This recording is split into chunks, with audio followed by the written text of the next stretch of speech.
Sejam bem-vindos para mais um vídeo e para mais uma apresentação de um livro, e hoje vamos falar sobre o liberalismo. O que é que nós queremos dizer quando falamos em liberalismo? Qual é a origem do liberalismo e estará o liberalismo na origem da desconstrução das sociedades ocidentais? E com todas essas perguntas eu trago o livro do politólogo e escritor francês Alain de Benoist, que, digamos assim, faz parte daquilo que é denominado em França de a nova direita. E este autor escreveu o livro que eu tenho aqui ao meu lado, Contre le libéralisme, la société n'est pas un marché. Ou seja, traduzindo, contra o liberalismo, a sociedade não é um mercado. E com isso nós vamos ver a análise deste autor sobre o que de facto significa o liberalismo, quando apareceu o liberalismo e como é que se transformou ao longo dos séculos numa nova doutrina, que é isso que nós, na parte final do vídeo, vamos ver. Portanto, desde já, devo dizer que há dois tipos, digamos assim, no espaço e no tempo, há dois tipos de liberalismo. Ou seja, o liberalismo nascente, original, que nasce no século XVIII, que é chamado o liberalismo clássico, que nasce com o constitucionalismo liberal. E depois, no final do século XIX, mas precisamente no século XX, na segunda metade do século XX, já tinha algumas origens, portanto, como eu disse, no final do século XIX, mas é na segunda metade do século XX que vai aparecer o chamado liberalismo pós-moderno. Então, neste vídeo vamos fazer uma diferença entre o liberalismo clássico e o liberalismo pós-moderno, que no meio dos dois teve como transformação, digamos assim, como elo de passagem entre os dois liberalismos, o neoliberalismo. Então, podemos dizer que houve, por ordem cronológica, uma passagem do liberalismo clássico para o neoliberalismo e do neoliberalismo para o chamado liberalismo pós-moderno, que é o liberalismo que hoje praticamente temos, digamos assim, nas sociedades ocidentais, principalmente na sociedade norte-americana e também um pouco nas sociedades continentais, nas sociedades da Europa. E muito bem feito como análise no livro Contra o Liberalismo, a Sociedade não é um Mercado, de Alain de Benoist, um livro, portanto, escrito em 2019 pela editora Rocher e que tem sensivelmente quase 400 páginas, 348 páginas. O autor, Alain de Benoist, vai começar em nos dizer o que queremos dizer com o liberalismo. Quando nasce o liberalismo? E, segundo o autor, é um pouco difícil porque o liberalismo teve uma origem plural e não uma origem, não nasceu assim de repente. Ele teve várias influências e podemos dizer que no século XVIII, o século das luzes, principalmente quando se dá a Revolução Francesa, aí temos, portanto, já o liberalismo como já uma ideologia já feita. Mas, segundo o autor Alain de Benoist, podemos dizer que há várias definições do liberalismo. E a genealogia do liberalismo, podemos dizer que dentro da história das ideias, portanto, os historiadores das ideias vão recuar mais para trás no tempo até a sua origem. E, segundo o politólogo e historiador também das ideias, Alain de Benoist, que nos diz que a formação das ideias liberais teriam vindo portanto, já na Idade Média, na Alta Idade Média, com o nominalismo. Portanto, o nominalismo, que como sabemos, na questão dos universais, se opôs ao realismo e também ao realismo moderado, mas vamos falar do nominalismo, porque é do nominalismo que nasce, portanto, o liberalismo. Portanto, foi com a segunda escolástica tardia e principalmente com o filósofo Guilherme de Ockham que teria nascido as primeiras ideias do liberalismo. Portanto, o liberalismo aparece num contexto específico, com o problema dos universais, e Guilherme de Ockham, um monge franciscano de Oxford, vai sustentar a ideia de que não há universais. Portanto, não existe universais. Não há existência real daquilo que vai além do indivíduo. Isto é muito importante porque é nesta ideia que vai nascer os primórdios do liberalismo nascente. Portanto, além do que é a existência real, nós não temos mais nada do que aquilo que é individual. Ou seja, não há seres reais além do que é singular.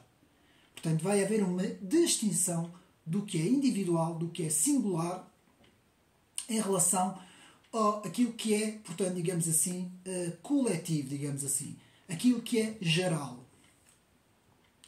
Portanto, só existem as coisas particulares. Portanto, este pensador, Guilherme de Ockham, vai dar origem a uma série de outros pensadores que vão todos sustentar que não há nada além do indivíduo. A sociedade não tem existência como tal em termos de sociedade. Uma comunidade não tem existência em termos de comunidade. Um povo não tem existência em termos de povo. Todas são simplesmente uma adição de indivíduos. Portanto, é esta ideia do individualismo, de uma adição de várias entidades individuais que vai formar a base do liberalismo.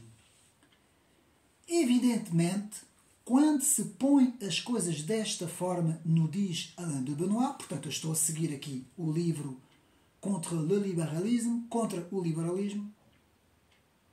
Quando se põe as coisas desta forma, no contexto medieval, há noções essenciais que vão desaparecer, como, por exemplo, as noções de bem comum. Portanto, essas noções que estavam, digamos assim, bastante sustentadas nas sociedades medievais, que com o clero, a nobreza e o povo, via muitas vezes a nobreza e o clero, de certa forma, a auxiliar as sociedades, não é? Em termos, com uma visão em termos de bem comum, também porque o cristianismo estava, portanto, digamos assim, bastante expandido nas sociedades medievais. Estamos a falar já da Alta Idade Média. Portanto, para Alain de Benoist, as raízes do liberalismo estariam no individualismo, que é um dos pontos importantes do livro Contre le Libéralisme. Um indivíduo que não é encarado como pessoa, no senso comum, mas como um indivíduo fora dos seus pertences, das suas raízes e das suas tradições. Ou seja, um indivíduo fora das suas raízes, portanto, seria apenas um indivíduo. Não haveria, portanto, à volta do indivíduo pertences, digamos assim, que poderiam, digamos assim, fazer com que esse indivíduo não fosse tão isolado, digamos assim, não fosse apenas um indivíduo. Portanto, na escola moderna, a escola moderna, que vai dar nascença a um liberalismo metodológico, segundo as palavras de Alain de Benoist. Portanto, a escola moderna do liberalismo vai chamar liberalismo metodológico a ideia de que a sociedade se vai analisar a partir do indivíduo, que é uma ideia que a sociologia nascente vai reagir. Portanto, temos que ver que a sociologia nascente, portanto, quando nasce a sociologia, não é? Ela vai ser uma resposta a esse individualismo liberal, digamos assim. Portanto, com o filósofo e sociólogo Émile Durkheim, portanto, que nasceu em 1858 e morreu em 1917, que, ao contrário e corretamente, vai sustentar que a sociedade pode ser analisada em termos de sociedade no seu todo e não como apenas indivíduos isolados. Vai haver também a oposição entre o liberalismo e o holismo, segundo as palavras de Alain de Benoist, principalmente com o pensador Louis Dumont, mas eu não vou entrar aqui nesta questão porque é uma questão mais complicada e que já vai sair fora do âmbito da análise do liberalismo. Nós estamos a analisar o que é o liberalismo. Portanto, na oposição entre individualismo e sociologismo, não confundir com socialismo, que não é a mesma coisa, nesta oposição vemos o todo como significante geral no sociologismo contra as partes como significante geral no individualismo.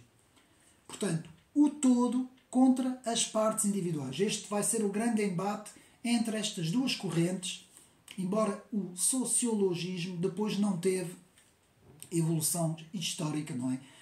Derivado a outras correntes, como, por exemplo, o coletivismo, não é? Que deu origem, portanto, ao socialismo e ao marxismo, que depois vão aparecer depois, portanto, no século XIX. Portanto, numa entidade individualista só há particularidades. Isto é muito importante de retermos esta frase. Enquanto que numa entidade grupal ou sociológica só há generalidades. Portanto, que é uma diferença entre as particularidades e as generalidades. Portanto, a analogia da floresta é a melhor analogia que nós podemos ter, que é aquela que Alain de Benoist nos dá. Ou seja, a floresta existe em termos de floresta como um todo ou só existe pelas suas partes individuais as árvores. Então, uma floresta é o quê? A floresta é um conjunto que se denomina por floresta ou é apenas um conjunto de árvores individuais? Não é? Esse vai ser o grande embate entre aquilo que é geral e aquilo que é particular. E o liberalismo vai mergulhar no particular. Portanto, será que a floresta é uma adição de árvores plantadas umas ao lado das outras ou uma floresta será mesmo o conjunto inteiro que apenas é reconhecido ou é reconhecível, digamos assim, como floresta em si, não é? Portanto, esta vai ser a grande questão entre o particular e o geral. Com esta ideia de individualismo, as partes só existem como partes individuais. E vai nascer aí a ideia na burguesia nascente do século XVIII, que com esta ideia de particularismo e de liberalismo vai tentar se emancipar de todas as estruturas tradicionais e todas as entraves da própria sociedade medieval.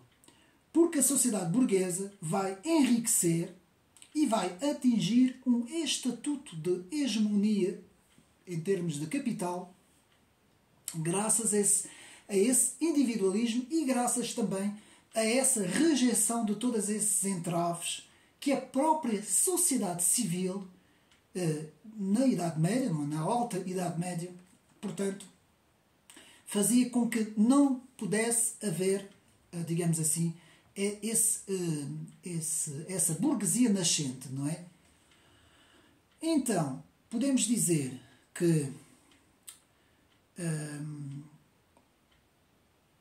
como vimos, esta nova sociedade burguesa se vai emancipar de todas as estruturas tradicionais e entraves da sociedade medieval, porque a sociedade burguesa vai enriquecer e atingir um estatuto de hegemonia. Isto será uma afirmação das classes burguesas sobre as classes aristocráticas. Portanto, é de facto a afirmação da classe burguesa em relação à classe aristocrata.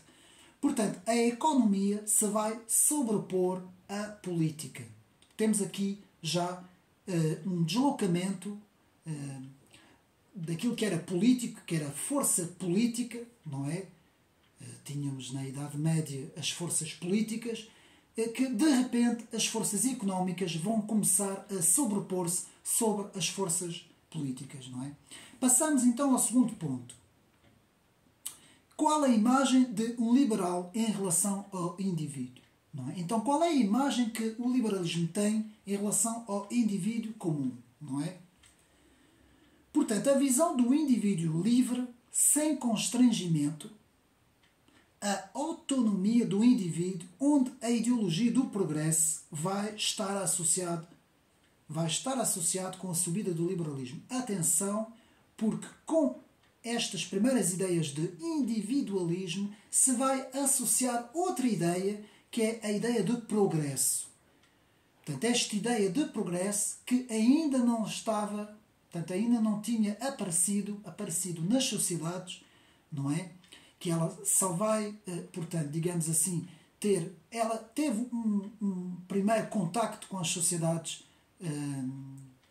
pós-medievais, digamos assim, no Renascimento já tardio, na entrada da modernidade, aí no século XVII, com a questão dos antigos e dos modernos, em que os modernos vão começar a falar já da ideia do progresso. Não é progressismo, que isso não existia, essa palavra, mas na ideia do progresso.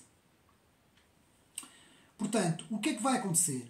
O passado vai ser substituído pela ideia de futuro, pela ideologia do progresso, que mais tarde se vai transformar no progressismo. Portanto, o novo é sempre melhor que o antigo. Isto já vinha da questão dos antigos e dos modernos, do século XVII, aí com o discurso de Perrault, não é? De Charles Perrault, em 1686, que faz o famoso discurso na corte de Luís XIV, o rei absoluto, o rei Sol, em que vai dizer que tudo o que é novo, tudo o que é moderno, tudo o que é o progresso se deve sobrepor sobre tudo o que é o antigo, não é? Sobre os clássicos. No domínio da literatura, mas também já com uma certa visão política. Portanto, vamos ter aqui então a visão, já as primeiras visões daquilo que se vai chamar mais tarde o historicismo. E o que é que significa o historicismo? O historicismo concebe a história como um fim em si. Ou seja, tudo é uma marcha da história e que a história vai em constante progresso, caminha sempre para a frente, para o novo, e é sempre superior ao passado. E o liberalismo, porque eu não me estou a afastar do liberalismo, o liberalismo vai abraçar estas ideias, meus amigos.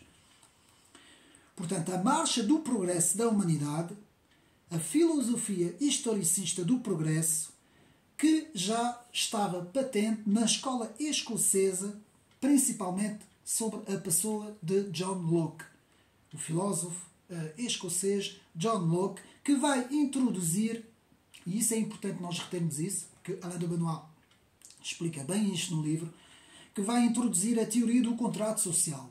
A primeira teoria do contrato social é se só há indivíduos, como a sociedade então apareceu. Estas vão ser as grandes perguntas e vai haver várias respostas. E alguns filósofos vão dar algumas respostas, como o filósofo Hobbes. Hobbes vai dizer que o estado de natureza do homem era um estado de violência, era um estado, digamos assim, de guerra de todos contra todos, não é? O famoso estado Leviatã, não é? E que era preciso então criar um contrato entre os indivíduos para criar uma sociedade ordeira, não é? Para que a sociedade fosse ordeira.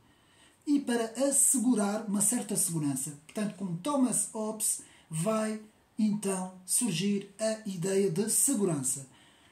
Portanto, que é uma ideia já de interesse individual, com esse contrato social. Em John Locke temos uma ideia diferente. Temos a ideia de um contrato social para assegurar e preservar a propriedade privada. Mas, amigos, isto está tudo ligado ao liberalismo, como nós vamos ver, o liberalismo clássico, nascente, como nós vamos ver. Então, podemos já resumir um pouco de tudo aquilo que eu tenho estado aqui a dizer num pequeno esquema. Então, podemos dizer que o liberalismo, que nasce no nominalismo, que vai nascer das ideias do individualismo, porque do nominalismo passamos para o individualismo, do individualismo passamos para, então, as primeiras ideias nascentes do liberalismo, que vai dar ênfase na propriedade privada, no contrato social e no comportamento económico. Portanto, vai dar uma certa ênfase ao económico. Portanto, propriedade privada, contrato social, comportamento económico e progresso vão ser os 4 parâmetros do liberalismo clássico. Eu vou repetir porque isto tem que ficar, nós temos que reter isto. Portanto, o liberalismo clássico vai abraçar estes, digamos assim, essas 4 dimensões: o progresso, a propriedade privada, o contrato social e o comportamento económico. E isto vai criar, então, a primeira antropologia capitalista, chamada antropologia capitalista, visão de que o homem é um ser interessado no fator económico, ou seja, o homem só é concebido como produtor e consumista. Vamos reter também essas 2 ideias. Portanto, eu vou repetir. A ideia de que o homem só é concebido como produtor e consumista. Mas, amigos, isto pode ser um bocadinho, não digo seca, mas um bocado complicado, mas temos que entender isto tudo para depois podermos entender o que é o liberalismo pós-moderno, o que é as ideologias progressistas e wokeistas que têm estado, que têm vindo cada vez mais, digamos assim, a capturar as nossas sociedades, e porque que o neoliberalismo que se transformou no liberalismo pós-moderno, e porque que temos o fenómeno da grande finança, digamos assim,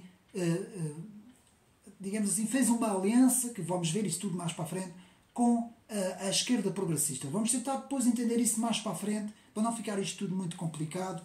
Temos que, portanto, recuar na história para entendermos, e é exatamente isso que Alain de Benoist faz no livro Contra o Liberalismo, não é?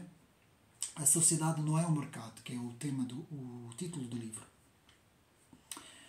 Portanto, como eu disse, o homem só é concebido como produtor e consumista, e que vai desenvolver o sentimento de egoísmo materialista. Vamos ter aqui já um certo sentimento de egoísmo materialista no ser humano, que não existia nas sociedades tradicionais, nas sociedades, digamos assim, da Alta Idade Média, não é? E da própria Idade Média.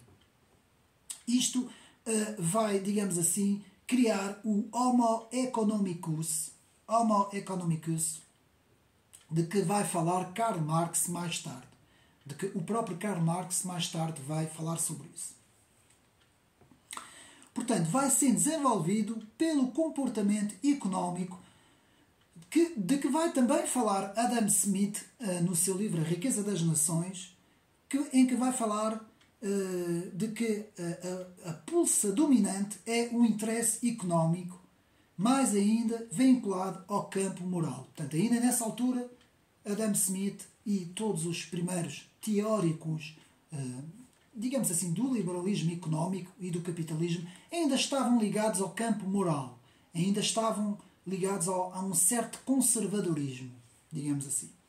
E isto vai nos levar ao terceiro ponto, em que, de certa forma, podemos dizer que alguns pensadores da atualidade, pensadores já pós-modernos, como Rawls, Dworkin e Nozick, que são pensadores do liberalismo contemporâneo e vão, digamos assim, ter aqui uma importância grande na evolução do liberalismo clássico para o neoliberalismo e para depois o liberalismo pós-moderno, que é o liberalismo atual, e que esses 3 autores vão ter importância bastante grande. Portanto, nomes de autores americanos, e aí temos que ter aqui em atenção uma situação, que é o seguinte, que eu já tenho falado isso em alguns vídeos, uma diferença entre a percepção do que é o liberalismo no mundo anglo-americano e a percepção do que é o liberalismo no mundo continental, que são percepções completamente diferentes. Para termos uma ideia, no mundo anglo-americano, por exemplo, vou dar alguns exemplos dos anos 80, por exemplo, Thatcher e Ronald Reagan eram conservadores. Mas, exatamente, enquanto não eram liberais, enquanto que no continente é o contrário.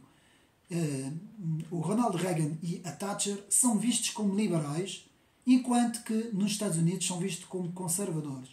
Nos Estados Unidos, pessoas, por exemplo, como Obama, Hillary Clinton ou por exemplo, o próprio Joe Biden, não é? São vistos como, digamos assim, justamente são vistos como liberais. Não são conservadores. Enquanto que no continente é o contrário. Nós nunca iremos chamar essas pessoas, digamos assim, porque nós vemos essas pessoas como... Portanto, a visão que temos no continente de liberal é uma visão da direita, enquanto que a visão que os americanos têm de liberal é uma visão de esquerda. Portanto, atenção, porque isto depois pode fazer também grandes confusões. Eu já tenho falado algumas vezes isso nos meus vídeos, porque isso cria grandes confusões para quem não sabe esses significados e depois, às tantas, estamos a falar em coisas diferentes, não é? Portanto, continuando. Vamos ver se eu não me perco aqui nos apontamentos. Então, as escolas liberais do século XX, nos diz Alain de Benoit, serão as chamadas escolas económicas. Ou seja, essas primeiras escolas vão surgir na segunda metade do século XX, nos anos 60, e vão ser denominados já estamos a avançar no tempo, como vimos, vão ser denominados de os novos economistas. E aqui, nestes novos economistas, vamos ter o nascimento do liberalismo pós-moderno, que é muito diferente do liberalismo clássico, por exemplo, de Benjamin Constant, de Adam Smith ou de Alexis de Tocqueville. Atenção, porque veja aí muita gente também que mete tudo no mesmo saco, meus amigos. Para eles o liberalismo é todo igual. Não. O liberalismo clássico nascente, que nasce em França, não nasce nos Estados Unidos, nem nasce na Inglaterra, nasce em França, e, aliás, nasce na questão, como nós vimos, na questão dos universais, não é? Entre os nominalistas e os realistas, mas aí ainda não se chamava liberalismo, era uma questão do individualismo contra o, digamos assim, era do particular contra o geral, como nós vimos, não é? Que era o realismo e o que era o nominalismo. Mais tarde, já, portanto, digamos assim, no século XVII e XVIII, principalmente no século XVIII, é que vai nascer o liberalismo em França, com Benjamin Constant e depois com os teóricos, John Locke também vai fazer parte, Adam Smith, vamos ter uma série de autores, Chateaubriand, o próprio Alexis de Tocqueville, mas eles todos vão ter todos têm ideias muito diferentes uns dos outros. Atenção, esses autores não são todos iguais. Cada um vai defender um tipo de liberalismo, cada um vai ter uma visão, mas esses autores vão ter um ponto comum. Independentemente das diferenças, eles vão ter todos um ponto comum. Ainda vão estar bastante ligados aos princípios e valores conservadores das sociedades mais antigas, principalmente das sociedades contra-revolucionárias. Portanto, Chateaubriand, Alexis de Tocqueville, que se dizia até aristocrata, nem se denominava como liberal. Muitos desses autores, Chateaubriand também, o próprio Adam Smith dá muito valor, portanto, aos princípios e valores conservadores, e esses autores ainda vão falar no cristianismo, alguns deles no protestantismo e outros no catolicismo. Eles ainda vão estar muito ligados, digamos assim, aos valores morais, né? Digamos assim. Mas nos novos economistas que nascem, portanto, na segunda metade do século XX, os chamados ideólogos pós-modernos, que vai introduzir o liberalismo pós-moderno, as coisas aqui vão ser muito diferentes do liberalismo clássico. Esses novos liberais vão ser denominados de libertarianos. E é isso que nós temos que entender, libertarianos, para tentarmos perceber a evolução até chegar ao liberalismo pós-moderno. Estes libertarianos, ou também denominados de anarcocapitalistas, em França, com por exemplo Henri Lepage, e nos Estados Unidos com Rombart, muitas vezes vão ser designados por anti-estadistas, não é? Eles vão estar completamente contra qualquer tipo de Estado, qualquer tipo de intervenção do Estado, não é? Todos eles vão ser discípulos de Frederick Hayek, mas discípulos radicalizados, já muito radicalizados. Portanto, os libertarianos, como nós vimos, são pessoas que radicalizaram a hostilidade ao Estado ao extremo. São praticamente anarquistas da privatização, como eu costumo chamar, não é? Portanto, isto já foi uma evolução já para um extremo do liberalismo clássico, que não era nada disto, meus amigos. Portanto, podemos dizer que o liberalismo económico está convencido que o mercado, portanto, o liberalismo económico depois do liberalismo clássico, que alguns denominam de neoliberalismo, portanto, está convencido que o mercado é a melhor explicação para os comportamentos sociais no plano económico. Tudo é económico. O famoso homo economicus, não é? Para os liberais, o mercado é um mecanismo que funciona melhor quando não tem entraves. Portanto, é a concorrência e a liberdade perfeita, que se autorregula por ele próprio, não é? Portanto, o Estado, sendo assim, não pode interferir ou impor mecanismos, mesmo que sejam mecanismos de regulação. Portanto, o mercado recebe um valor de absoluto, como sendo um absoluto para o novo liberalismo pós-moderno. Portanto, nós temos que reter muito bem isso.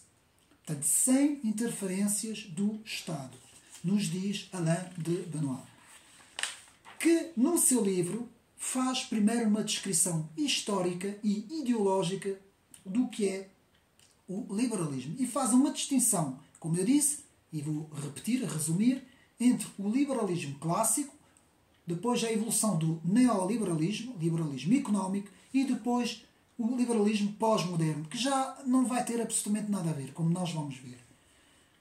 Portanto, para o já evoluído liberalismo económico, ou neoliberalismo, digamos assim, o inimigo é o Estado. Aqui nós estamos a falar, portanto, da escola austríaca, destas escolas, portanto, digamos assim,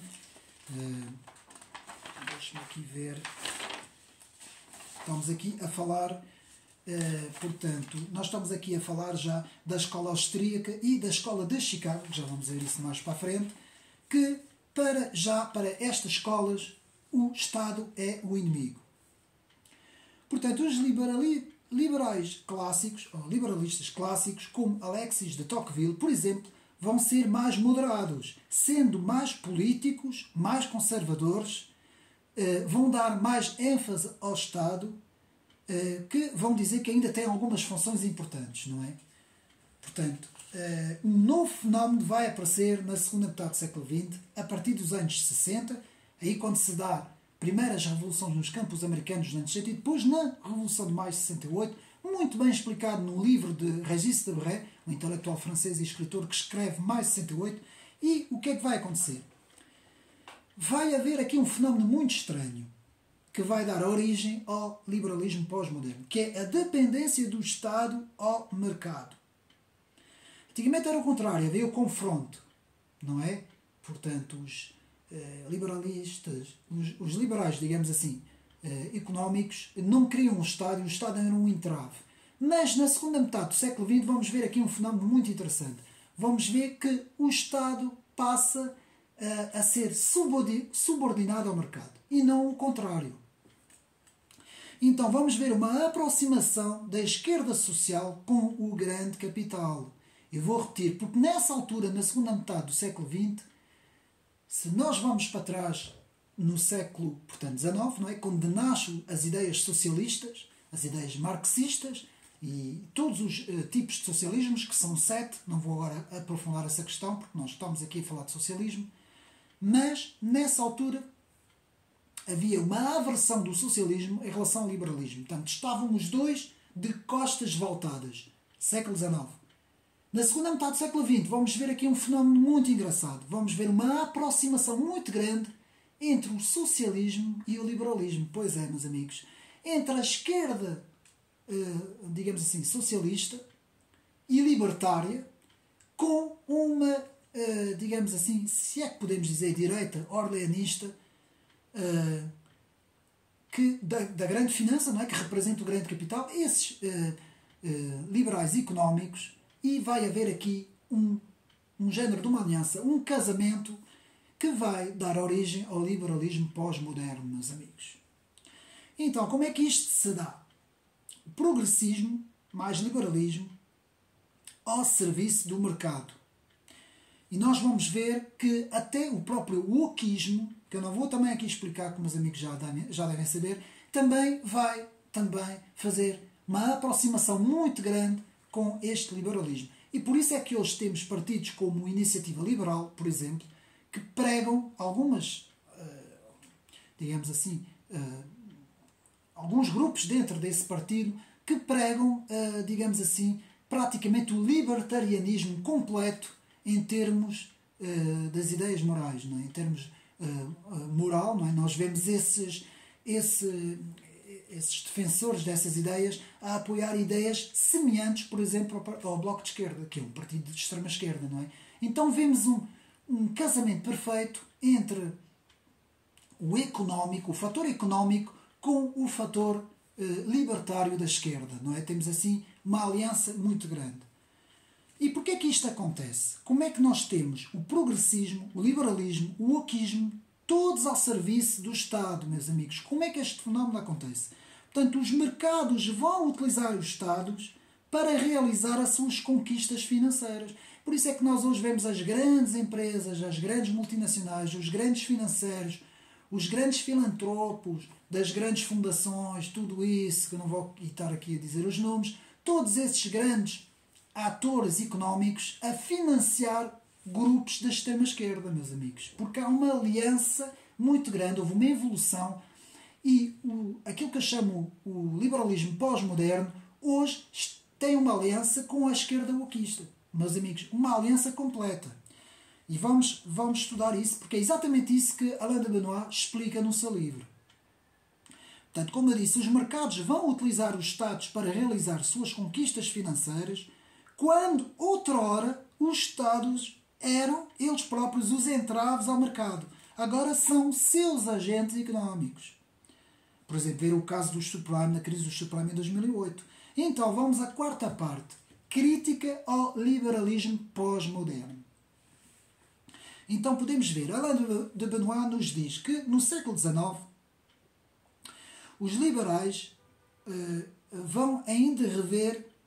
se vão ainda rever na Revolução Francesa, mas só na primeira parte. Estou a falar aqui dos liberais clássicos que vão ver a Revolução de 1789, primeira parte, como algo de positivo, a defesa, portanto, do Estado de Direito, da liberdade de expressão, a defesa dos direitos individuais, dos direitos da pessoa, os direitos políticos, direitos filosóficos, direitos religiosos, direitos culturais em relação ao Estado e em relação à sociedade. Portanto, eles vão ver isso tudo com uns bons olhos.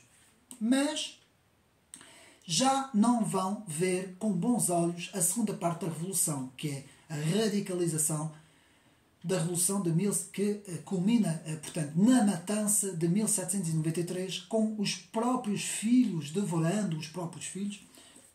Não vou aqui fazer novamente a história da Revolução Francesa, mas meus amigos sabem, os tais jacobinos rousseauistas que vão se devorar uns aos outros, não é? E o que é que isto vai originar? Vai originar que vai já haver uma cisão. Ou seja, os liberais clássicos vão ficar mais conservadores e vão começar a aproximar-se de uma direita mais conservadora. E por isso é que eles, por exemplo, vou dar aqui o exemplo em Portugal, o Partido Chega é um partido que em termos económicos é um partido liberal, mas liberal moderado, clássico, liberal, e em termos de ideias morais e filosóficas é um partido conservador. Então tem esse liberalismo conservador. Portanto, o Partido Chega representa, digamos assim, o primeiro liberalismo clássico, digamos assim, dos grandes pensadores como Adam Smith, Alexis de Tocqueville, Chateaubriand, de todos esses grandes teóricos, digamos assim. Já, por exemplo, a fazer a comparação, o Iniciativa Liberal já não tem nada a ver. A Iniciativa Liberal rejeita completamente esses autores e vai abraçar uma nova visão libertária, completamente, digamos assim, anti-valor, não é? Porque eles são anti-valores, e vão representar outra visão que já nada tem a ver, que tem a ver com o liberalismo pós-moderno, que é isso que nós temos que diferenciar entre o liberalismo clássico e o liberalismo pós-moderno, que é isso que Alain de Benoist faz. E há muita gente que segue a nova direita em França e que segue a direita europeísta, não é?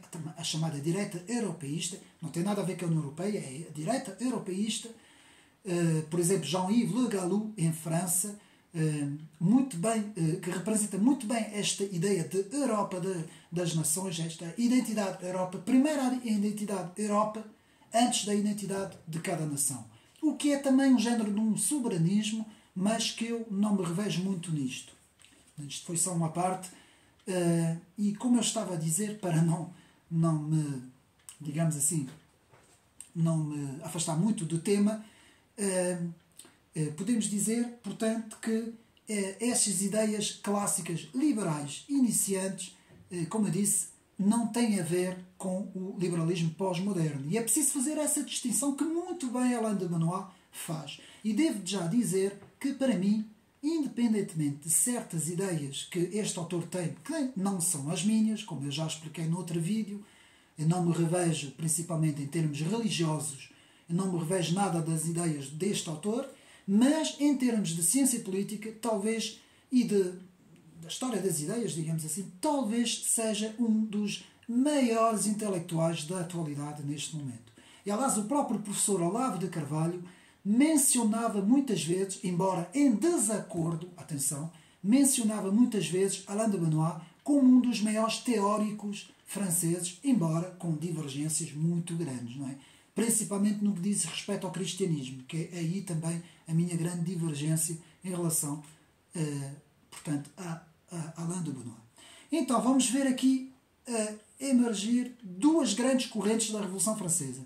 Os liberais moderados, liberais clássicos, que vão abraçar 1789, e depois os jacobinos da extrema-esquerda socialista, 1793, muito ancrado em Robespierre, que o próprio da France Insoumise, Mélenchon, abraça com todas as forças, como o político Mélenchon, que é, como sabemos, o presidente dos insubmissos, les insoumis em França, não se cala, não para de falar do seu grande ídolo, não é? Que é Robespierre, para ele. Ora, para estes moderados liberais e liberais clássicos, Robespierre vai ser uma aberração.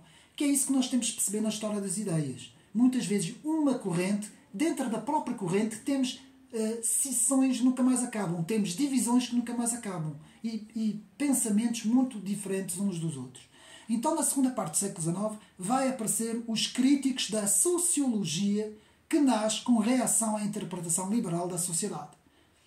Portanto, nascem as primeiras correntes do socialismo e do marxismo. Atenção, porque o socialismo e o marxismo vão nascer por causa da questão social, da questão também da Revolução Industrial e das condições da pobreza muito grande que havia nos trabalhadores, que nós temos que ver isso, porque também vejo muita gente na direita que critica o marxismo sem saber o fenómeno de porquê que o marxismo nasce naquelas condições, não é? Embora o marxismo era uma ideologia, logo a nascença, logo a partida, se opôs completamente no plano espiritual, não é? No plano religioso, foi completamente arreligioso, opôs-se completamente à religião, mas é preciso ver que ele nasce num sentido de uma miséria muito grande que houve nessa altura, na chamada Revolução Industrial, não é? Principalmente a Revolução Industrial na Inglaterra, não é? E isso vai ter importância muito grande porque mesmo o liberalismo clássico nascente vai ser muito criticado por alguns autores como Georges Sorel, Karl Marx, Robert Owen, Charles Fourier, o próprio Proudhon e Bakunin, que são os teóricos, digamos assim, do chamado socialismo anárquico ou do anarquismo, não é? Vão ter uma crítica muito grande ao liberalismo nascente. Portanto, isto nós estamos a falar ainda no século XIX. E nessa altura, por causa de tudo isso que eu tenho estado aqui a falar, nasce também o Estado de Providência contra o laissez-faire, laissez-passer do chamado capitalismo incipiente, não é? Digamos assim, e do liberalismo clássico. Portanto, tudo isso vão ser reações dentro das próprias sociedades. Sociedades essas que eram principalmente a sociedade francesa, a sociedade inglesa, a sociedade nascente americana e também, de certa forma, um pouco a sociedade alemã, não é? Então, vai haver essa crítica das primeiras manifestações do socialismo, não é? Depois vamos ter crítica contra o liberalismo e o seu abandono, digamos assim... não, depois vamos ter uma crítica, desculpa. Exatamente. Depois... sim, senhor. Depois vamos ter uma crítica das próprias classes trabalhadoras e dos portanto, filósofos e ideólogos como Karl Marx e alguns outros que vão fazer uma crítica muito grande a esse liberalismo clássico por ter abandonado o povo, o trabalhador e aquilo que mais tarde vão chamar o proletário, não é? Que vão dar, portanto, vão dar, digamos assim, origem ao socialismo. Nós não vamos aqui tratar da história do socialismo, que seria muito comprido, ficará para outro vídeo. Vamos ver apenas também a influência do catolicismo social, que vai ser outra crítica ao liberalismo clássico. O catolicismo social, principalmente por mão de Latour du Pin, que, como sabemos, vai ser o grande teórico do corporativismo, que também daria panos para manga. Eu não vou falar do corporativismo aqui, mas... o seu grande mentor foi Latour du Pin e que foi também um grande crítico ao liberalismo clássico. Atenção, tudo isso mais ou menos na mesma época, não é? Depois vamos ter então a crítica dos contra-revolucionários, Joseph de Maistre, Luís de Bonald, que também vão eles fazer uma crítica muito cerrada mesmo ao liberalismo clássico. Então vamos ter pessoas como Joseph de Maistre, Luís de Bonald, o próprio Latour du Pin no corporativismo, todos esses autores que se vão opor a Chateaubriand, a Lessix de Tocqueville, a todos esses autores, cada um na sua época, vão se opor uns aos outros com ideias diferentes uns dos outros. Como vemos, a história das ideias é muito complexa. Então, nós não podemos resumir tudo numa caixa, fechar tudo numa coisa apenas e pensar que conseguimos compreender o fenómeno dessa forma. Não. Isso é tudo muito complexo. E depois temos a crítica muito grande ao liberalismo do próprio Karl Marx, não é? Pronto, que já falamos. Então, vamos ao ponto 5. E agora vamos falar, sim, do século XX, da segunda parte do século XX, e vamos falar do liberalismo pós-moderno, que é esta grande crítica que faz Alain de Benoist no seu livro, principalmente no final do livro, não é? Na conclusão e no final do livro. E temos que perceber, portanto, esta evolução, digamos assim, do nominalismo. Vou fazer um resumo rápido. Do nominalismo para o individualismo, do individualismo para as primeiras ideias do liberalismo clássico do século, portanto, que atinge o final do século XVII e início do século XVIII, desse liberalismo clássico vai evoluir para as escolas austríacas que vai dar origem ao neoliberalismo com Frederic Hayek e tudo isso, e depois, então, na segunda parte do século XX, ao liberalismo pós-moderno. Então podemos dizer, hoje o liberalismo pós-moderno, ou como alguns o chamam hiperliberalismo, veja bem, já não é neo, é hiperliberalismo, teve a seguinte evolução histórica. Vou fazer aqui então esse pequeno resumo. Entre 1700 e 1800 temos o liberalismo clássico, em que vamos ter teóricos como Chateaubriand, Alexis de Tocqueville, Benjamin Constant, Adam Smith, David Ricardo, todos esses autores. Depois, a segunda evolução do final, portanto, do século XIX, princípio do século XX, até meados de 1960, temos aquilo que é chamado o neoliberalismo, principalmente no espaço entre as duas guerras, e entre as duas guerras temos então a escola austríaca e a escola de Chicago, que vai mais ou menos até aos anos 60, em que temos Milton Friedman, Frederic Hayek, John Stuart Mill, Ludwig von Mises, que fez muito bem uma análise sobre, digamos assim, a impossibilidade da economia comunista por causa do cálculo de preços. Não vou agora também falar sobre isso, que é muito complicado. Mas temos então essas duas escolas, a escola austríaca e a escola de Chicago. Portanto, como eu disse, final do século XIX até mais ou menos meio do século XX. Vá, até 1960. E depois temos, a partir de 60, e das revoluções dos campos americanos e do maio 68, culminando no maio 68, temos então o nascimento do pós-liberalismo, em que, muito bem, o intelectual francês Régis Debray fala, portanto, no seu livro Maio 68, eu acho que até tenho aqui o livro, tenho aqui, sim senhor, eu vou mostrar, já fiz, portanto, este livro é importantíssimo para compreendermos a aliança entre a nova esquerda e o capital financeiro. Meus amigos, se querem compreender este fenómeno da esquerda progressista wokista com o grande capital financeiro, com estes liberalistas pós-modernos, têm que ler este livro de Régis Debray, o Maio 68. Eu tenho o resumo no meu canal. Meus amigos, procurem porque é importante. O autor frisa aqui muitas vezes, eu ainda tenho aqui os apontamentos, que há um casamento que a esquerda começou a fazer exatamente, começou aquilo que as universidades americanas estavam a ditar, ou seja, a esquerda começou a acompanhar os grandes financeiros norte-americanos. E é por isso que se dá este fenómeno do casamento da grande finança com a esquerda progressista, meus amigos, que já não tem nada a ver com a esquerda marxista, que já não tem nada a ver com a esquerda clássica, com o comunismo clássico, meus amigos, já é completamente diferente. Portanto, de 1960 até agora, continuando, não é? Até a nossa época, temos então o liberalismo pós-moderno, que são os progressistas liberais, os wokistas e por aí fora, não é? E atenção, porque podem ser tanto socialistas radicalizados como nós vemos, liberais radicalizados, e que forma este liberalismo pós-moderno.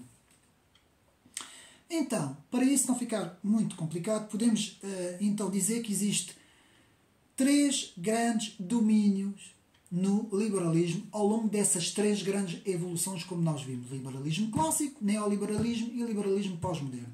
E temos então o liberalismo político, liberalismo económico e liberalismo societal. Estes 3 domínios fazem também eles parte do pós-liberalismo, ou daquilo que alguns intelectuais denominam de pós-liberalismo, ou do chamado liberalismo pós-moderno. Só que esses 3 domínios, o domínio político, económico e societal, foram modificados, meus amigos. O político baixou bastante, o económico fortaleceu-se e o societal, principalmente com as questões identitárias, é que praticamente domina, digamos assim, esses 3 domínios. Então, o liberalismo vai transformar o liberalismo pós-moderno vai transformar essas 3 dimensões em progresso ideológico centrado nas minorias sexuais, raciais, de género, ambientais, de dimensões globais cosmopolitas e antinacionais. É isso que se transformou esse liberalismo pós-moderno, não é? Portanto, o liberalismo pós-moderno torna-se um antinacionalismo e um antitradicionalismo. Portanto, torna-se o oposto das bases com que fizeram nascer o próprio liberalismo, portanto, no século XVIII. Ou seja, a segunda parte do século XX e o início do século XXI, comparado com o século XVIII, já nada tem a ver. E é por isso que nós temos que estudar a história das ideias e ver as movimentações das ideias. Meus amigos, eu vou-vos dizer uma coisa. A maior parte dos políticos que temos hoje na Assembleia da República e nos próprios partidos, não digo todos, atenção, não digo todos, não pescam nada disso que eu estive agora aqui a falar. Não percebem nada. Nunca leram livros franceses de autores, porque os franceses, eu tenho que tirar o chapéu, em termos da história das ideias, políticas, atenção, são praticamente os melhores que há no mundo. Podem ir buscar os americanos, podem ir buscar os ingleses, podem ir buscar os alemães, meus amigos, os franceses, aliás, os teóricos todos do século XVIII são todos franceses. São os melhores, são eles que criaram, e ainda hoje temos intelectuais. Eu vejo muitos vídeos americanos, ingleses, franceses, brasileiros, portugueses, e meus amigos, não encontro nada igual aos franceses. Eu tenho que tirar o chapéu. O povo francês não é por acaso que é a razão, nasce na Grécia e depois transporta-se para o século, digamos assim, XVII, não é? Aí é o século XVII, com o racionalismo francês, não é? Não é por acaso que os franceses são os pensadores nato, enquanto que os ingleses, com o empirismo, são aqueles que vão agir, são aqueles que agem, não é? E por isso é que o pragmatismo e o utilitarismo foram ideologias muito, correntes filosóficas que se desenvolveram muito no mundo anglo-saxónico, não se desenvolveram, e anglo-americano, não se desenvolveram no continente, antes pelo contrário. Em França é o país dos pensadores. Porquê? Eu não sei. Primeiro foi a Grécia, no mundo clássico antigo, e depois foi na França. Porquê? Eu também não vos sei dizer. Mas devo de tirar o chapéu a muitos pensadores políticos franceses que fazem, digamos assim, uma radiografia à história das ideias, que eu até fico com os cabelos em pé, meus amigos. Então, continuando. O liberalismo pós-moderno torna-se, como eu disse, antinacional, antitradicional, antissoberanista, cosmopolita, ahistórico, quer dizer, contra a história, anti-histórico, não aceita a linha da história temporal e podemos resumir uma aliança económica, aliança entre a economia de mercado burguês com os progressistas identitários, meus amigos. Vou repetir. A aliança entre a economia de mercado, que é de origem burguesa, com os progressistas identitários, que é aquilo que em França se chamam os bobos, os chamados bobos, que nós aqui chamamos os caviar, não é? A esquerda caviar, que tem muito dessa coisa. Querem ter os melhores apartamentos, os melhores carros, as melhores roupas, as melhores contas bancárias, tudo o que há de melhor, e depois dizem que são progressistas e que são defensores, digamos, das desigualdades, como eles dizem, não é? Mas eles não querem ser tão assim desiguais, não? Eles querem mesmo ser os mais abastados, digamos assim. Então, o Maio 68 foi o abandono do proletário e do trabalhador pela esquerda clássica, que se transformou numa esquerda progressista e que fez uma aliança com a grande finança burguesa neoliberal que criou o liberalismo pós-moderno. Meus amigos, sinceramente, devo de dizer que Alain de Benoist faz uma radiografia impressionante. E há outro filósofo em França em que tenho acompanhado os trabalhos, que é Michel Onfray, que tem feito uma radiografia, não concordo com as posições todas dele, não é? Obviamente, mas que tem feito uma radiografia, e é um autor de esquerda, atenção, Michel Onfray é proudhonista, é esquerdista, estudou bastante Marx, e é alguém que se pode dizer que é um marxista tradicional, um proudhonista tradicional, é alguém que representa então a verdadeira esquerda, não é? Que deveria defender o pobre e o oprimido, e não essa transformação da esquerda pós-moderna completamente alucinada, não é? Que se transformou a esquerda, não é? Então a esquerda progressista vai perceber que é a sociedade de consumo que vai permitir dar livre ação para as suas pretensões identitárias. Vou repetir esta frase que vem daqui do livro, eu fiz a tradução. A esquerda progressista wokista, progressista, vai perceber que é a sociedade de consumo que vai permitir dar livre ação para as suas pretensões identitárias de género, raça, sexo, ambientalismo, cosmopolitismo e antinacionalismo. Meus amigos, está tudo resumido. Aqui, a radiografia das sociedades pós-modernas está aqui resumido nesta frase.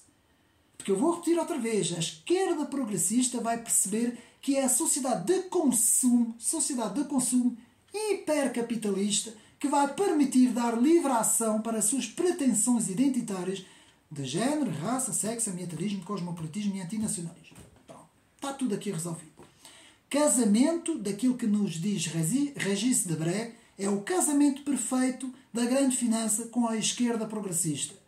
Os bobo caviar com os burgueses financeiros da alta finança. Vou repetir. Os bobo caviar com os burgueses financeiros da alta finança. E é por isso que naquele vídeo que eu fiz sobre o wokismo, sobre aquele livro Woke, não é? Que podem ir ao meu canal ver, eles, portanto, quem anda nessas correntes, normalmente diz muito bem da União Europeia, gosta muito da União Europeia e do modelo da União Europeia, que aquela comissão e que aquela gente toda ali. Portanto, há uma paixão da esquerda progressista pela grande finança internacional e essa paixão está muito enraizado também na Silicon Valley e na ideologia californiana, norte-americana e dos campos universitários norte-americanos. Então, quais são então os parâmetros, digamos assim, do liberalismo pós-moderno? 1. Fronteiras. Livre circulação global. Fim das fronteiras. Livre circulação global. Fim dos constrangimentos morais. Portanto, não há mais constrangimentos, que as religiões só fazem constrangimentos, não é? Portanto, acaba-se com as religiões. Não há mais tradições. As tradições não interessam aqui para nada. Princípios e valores. Não existem mais princípios e valores. Existem os novos valores, digamos assim, progressistas. Portanto, a soberania da nação tem que desaparecer. Soberania da nação. A reformulação do passado e da história. Fazer tudo de novo. Fazer uma nova história. Uma nova reconstrução. E um consumismo desenfreado. Que é aquilo que nos fala também Alain de Benoist. Um consumismo desenfreado com as melhores marcas, os melhores computadores, os melhores telemóveis. Tudo isso, portanto, são os novos parâmetros do liberalismo pós-moderno, que já nada tem a ver com o liberalismo clássico. Aliás, acabam por ser completamente antitéticos, não é? Digamos assim.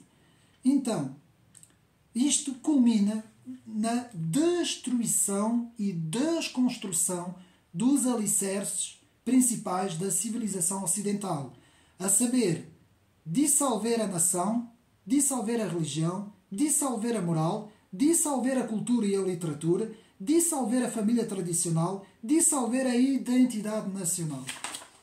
Conclusão e solução, segundo Alain de Benoist. Tudo o que eu estou a dizer não é a minha opinião, é a opinião do Alain de Benoist no seu livro Contre le libéralisme, la société n'est pas un marché. Contra o liberalismo, a sociedade não é um mercado. Então, conclusão e solução.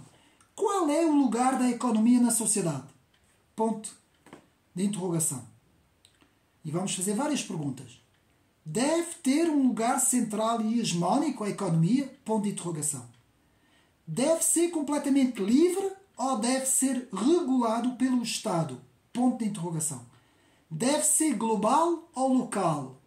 Ponto de interrogação. E vamos ver aqui a palavra local, a importância que tem com uma nova doutrina que eu irei depois fazer um vídeo sobre isso. Deve ser liberal ou protecionista? Ponto de interrogação. Deve ser moral ou amoral? Ponto de interrogação. Portanto, isto no liberalismo. O que é que deve ser o liberalismo? Vou repetir. Portanto, deve ter um lugar central e hegemónico, o liberalismo. Deve ser completamente livre ou deve ser regulado pelo Estado. Deve ser global ou local. Deve ser liberal ou protecionista. Deve ser moral ou amoral. Então vamos ver. O capitalismo foi importante. Atenção. E continua sendo muito importante a economia. e teve sua eficácia, que não houve nenhuma corrente económica que tivesse tanta eficácia como o sistema capitalista. Preciso ter isso em atenção. Mas, com o passar dos séculos, digamos assim, transformou-se numa ideologia quase totalitária, que é o liberalismo pós-moderno que tivemos a ver. Ou seja, uma ideologia totalitária de mercado absoluto, passando por cima da própria sociedade e de tudo e de todos, Alain de Benoist. Deve haver agora uma reflexão séria para repensar a economia, repensar o mercado e repensar o próprio liberalismo.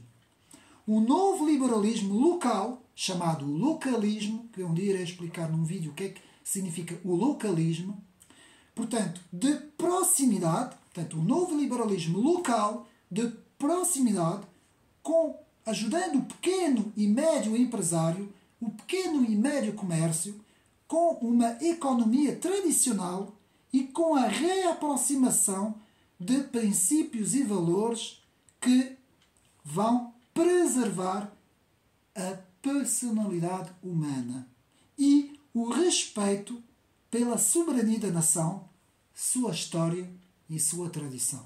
Eu vou repetir esta pequena conclusão.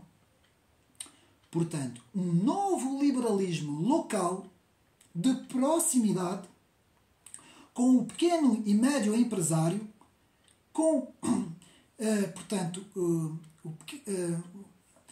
pequeno e médio comércio, com a economia tradicional e com a reaproximação de princípios e valores que vai preservar a personalidade humana e o respeito pela soberania da nação, sua história e sua tradição. Meus amigos, esta deve ser agora a nova reflexão que deve ter, portanto, o liberalismo mesmo. Não as transformações destes novos liberalismos pós-modernos, mas sim o liberalismo clássico, porque ainda há muita gente, ainda existe muita gente nas sociedades europeias e até americanas, ainda há muita gente que se revê em valores liberais dentro da economia. Agora estou a falar dentro da economia. E, portanto, o liberalismo económico é importante. Isto aqui eu não fiz este vídeo para mandar abaixo o liberalismo. Eu fiz este vídeo com base no livro de Alain de Benoist, que eu não concordo com tudo o que ele escreve aqui, atenção. Mas fiz aqui o vídeo para nós vermos a evolução do liberalismo clássico, do neoliberalismo, escola austríaca, e o liberalismo pós-moderno. Essas três fases, três evoluções, meus amigos, como nós podemos ver a evolução que tem a história das ideias, as correntes de pensamento, que começam a ser uma coisa, começam a defender uma coisa e depois podem até transformar-se no seu contrário, meus amigos. O tempo e a história têm mostrado que isso acontece muitas vezes. Por isso é que hoje temos pessoas que defendem o comunismo antigo, ou a esquerda antiga, e que não se revêem nada nas novas esquerdas, e pessoas das novas esquerdas pós-modernas que não se revêem nada no socialismo e no comunismo antigo.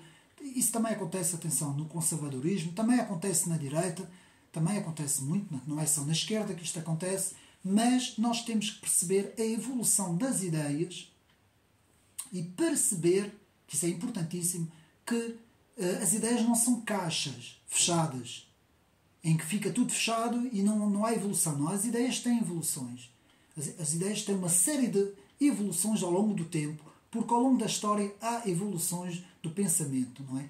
E a história do homem, desde o início, desde a famosa querela, digamos assim, entre Parmenides e Heráclito, não é? Os dois filósofos, em que um defendia a mudança e o outro defendia a permanência, não é? O que era constante e aquilo que era inconstante, o que mudava, não é? Essas duas correntes permaneceram até aos dias de hoje, não é? Com o conservadorismo e o progressismo, podemos dizer com a direita, com a esquerda, podemos dizer entre o cosmopolitismo, globalismo e o nacionalismo soberanista, que é chamado populismo também. Portanto, todas essas ideias tiveram todas elas evoluções ao longo da história. E eu quero acabar aqui citando um versículo bíblico que nos diz o seguinte: analisai todas as coisas e retendo bem. Não é por acaso que este versículo está na Bíblia. É um versículo que nos diz muito, nos diz para analisar todas as coisas, porque em todas as coisas há coisas boas, como há coisas más. E nós então temos de ter o discernimento, temos de ter a inteligência, temos de ter o conhecimento, a sabedoria para saber o que é bom, bom para as sociedades, bom para o homem, e aquilo que não é bom para as sociedades, e aquilo que não é bom para o homem. Eu quero acabar então aqui este vídeo, digamos assim, o livro de Alain de Benoist. Este livro é muito bom para perceber o que é o liberalismo. Quem quer entender no liberalismo, eu não sou liberal, atenção, não sou. Eu denomino-me como conservador, mas vejo no liberalismo clássico, principalmente o liberalismo do século XVIII, que nasce em França, pelas mãos, pela pena de Benjamin Constant, o grande Benjamin Constant, e vejo ali muita coisa interessante, muita coisa boa, muita coisa que não deve ser, portanto, digamos assim, monospassado, nem rejeitado. Antes, pelo contrário, deve ser estudado e analisado, porque todas as coisas devem ser, digamos assim, avaliadas, apreciadas e estudadas.